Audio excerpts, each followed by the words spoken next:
মৃত্যু দিবেন যিনি আমাকে পুনরুত্থান করবেন। ওয়াল্লাযী আতমাউ আন ইয়াগফিরা লি খাতীআতি ইয়াউমাদ্দীন,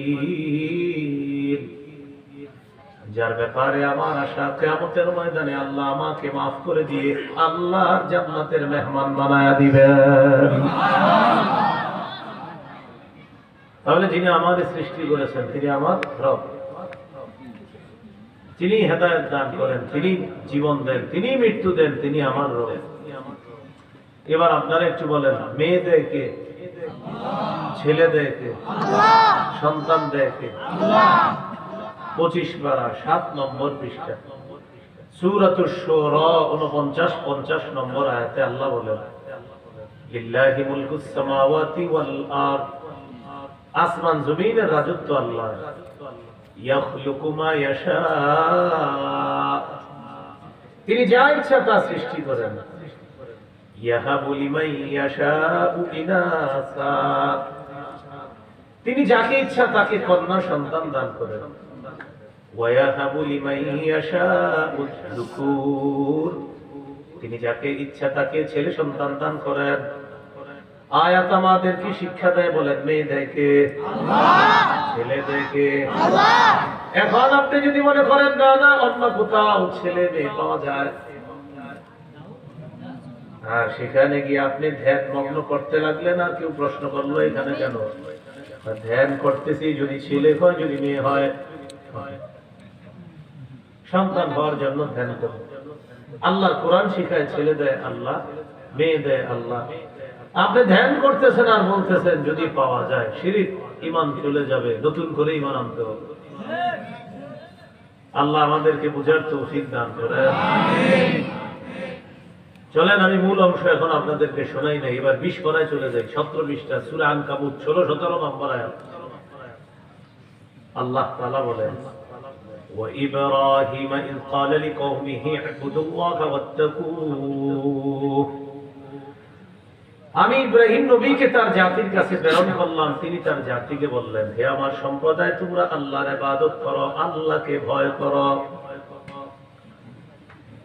যালিকুম খায়রুল লাকুম ইন কুনতুম তা'লামুন, আল্লাহর ইবাদত করা, আল্লাহকে ভয় করা, এটাই তোমাদের জন্য কল্যাণ যদি তোমরা জ্ঞান রাখো।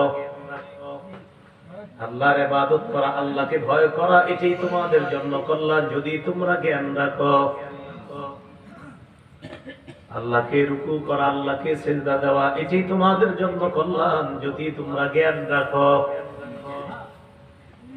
সাহাবী নবীর সামনে আসছে, আসার পর আল্লাহ নবীকে বললেন, ইয়া রাসূলুল্লাহ, এক এলাকায় গেলাম, যাওয়ার পর দেখলাম ওয়াফাকতুহুম ইয়াসজুদুনা লিমারজুগানিন লাহুম, একদল মানুষ পাইলাম, এই মানুষগুলোকে দেখলাম তারা তাদের নেতার পায়ে সিজদা দেয়। বলি নাউযুবিল্লাহ। সাহাবী বলেন, হুজুর আমি দলবল নিয়ে আসছি আপনার পায়ে সিজদা দেওয়ার জন্য। নবীকে সিজদা দিবেন, দলবল নিয়ে আসছে। নবীজি বলে, কেন? আপনার চেয়ে বড় নেতা তো দুনিয়াতে আসবে না। কথা তো সত্য। হেরা যদি এখন নেতারে সিজদা দিতে পারে, আমি কেন আমার নেতাকে সিজদা দিব না?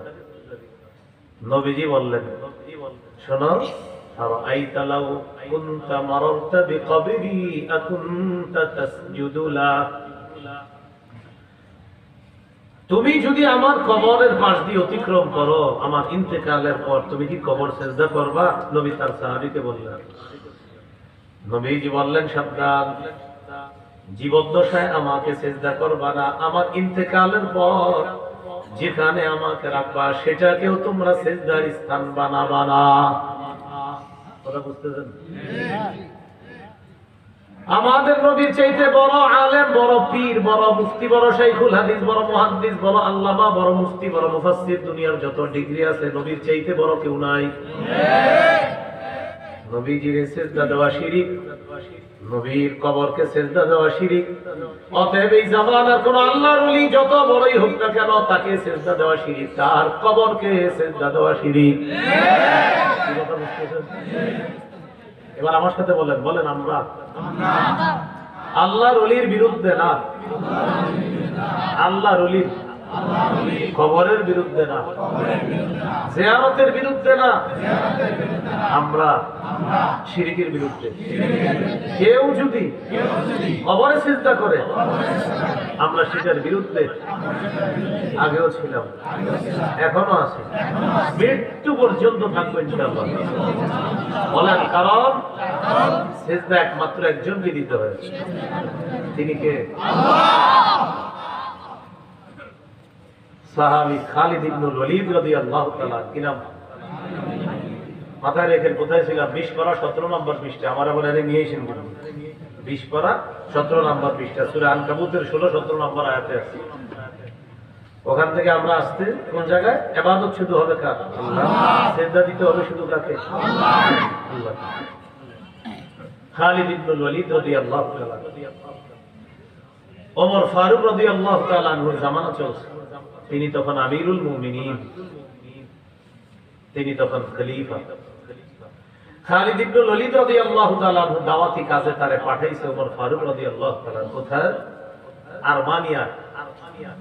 কোথায় পাঠাইছে? আরমানিয়ার প্রেসিডেন্ট যখন চিনেছি যে ছিল, তার নাম হলো মাহমান। তৎকালীন জামানায় আরমানিয়ার প্রধান যে, তার নাম ছিল মাহমান। খালিদ ইবনুল ওয়ালিদ তার প্রেসিডেন্ট ভবনের সামনে গেছে, যাওয়ার পর তার সাথে মাত্র 10 জন সাহাবী, প্রতিনিধি দল। একটা প্রত্যেকের সাথে একটা তরবারি আছে, তরবারিগুলো তেমন ধারালো না, আর একটা বাহন আছে, বাহনগুলো তেমন দামি না, মোটামুটি মানের ঘোড়া, ওই জামানায় যা থাকে। বাদশার মহলের সামনে গিয়ে বলছে, আমরা ওমর ফারুক রাদিয়াল্লাহু তাআলা আনহুর পক্ষ থেকে আসছি, একটু মাহমান আরমানির সাথে একটু দেখা করব। বলতেছে, তোমাদের পোশাক আশাক দেখতে শুনতে তোমাদেরকে আসলে ওরকম উন্নত কেউ মনে হচ্ছে না, তাই আমাদের বাদশার সাথে তোমরা দেখা করতে পারবে না।